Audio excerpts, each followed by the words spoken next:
안녕하세요. 라이프 크래프터입니다.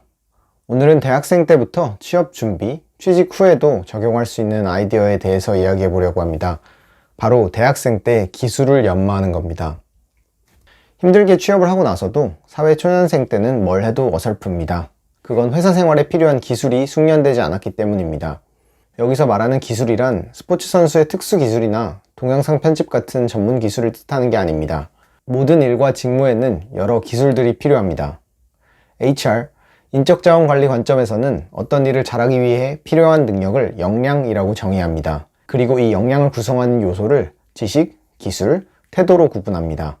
예를 들어 영업 직무를 잘 하려면 담당 제품에 대한 지식을 쌓고 고객에게 잘 전달하는 기술을 갖춰서 끈기 있게 설득해야 하는 거죠.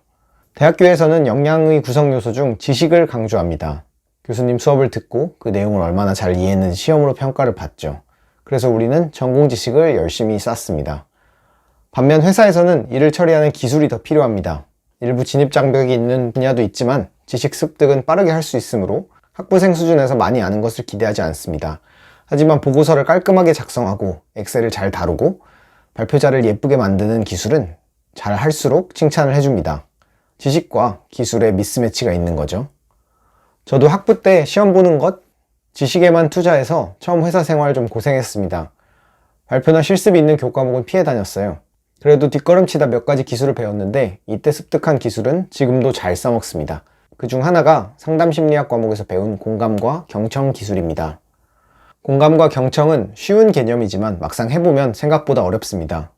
내담자의 문제를 듣다 보면 말을 끊고 해결책을 알려주고 싶은 마음이 앞섭니다. 처음 공감과 경청을 하지 못했을 때는 상대방이 마음을 열지 않아서 상담이 잘 안 됐습니다.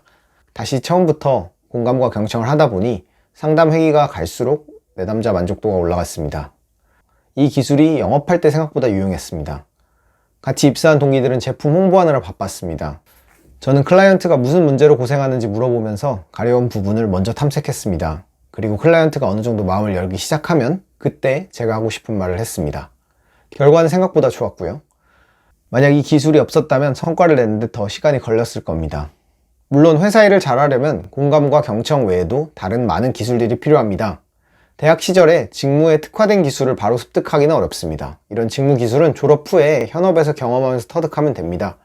대신 직무 역량을 뒷받침해주는 공통 기술은 기회를 찾으면서 최대한 많이 배워야 합니다. 뿌리 깊은 나무가 열매를 맺듯 공통 기술이 뿌리 내리면 다른 기술들이 함께 성장합니다. 반대로 기본기가 자리 잡지 못하면 기술들이 성장하기가 어렵습니다. 이런 기본기는 기획력, 분석적 사고, 커뮤니케이션, 문제 해결 능력, 창의성 등을 말합니다. 자기소개서 쓸 때 많이 등장하는 단어죠. 공통기술은 활동이 일어나는 지점에서 습득할 수 있습니다. 조사한 내용을 발표하거나 학습한 전공 지식을 활용해서 실습을 하거나 자료를 종합해서 보고서를 쓸 때 기술을 얻을 수 있는 겁니다. 이런 활동들은 피하지 않고 도전하면서 기술을 습득해 둬야 합니다. 그렇지 않으면 취업 준비 중에도 취업 후에도 고생합니다. 앞으로 대학 생활 중 학습 가능한 기술을 하나씩 풀어서 나눠보려고 합니다. 긴 영상 끝까지 봐주셔서 감사합니다.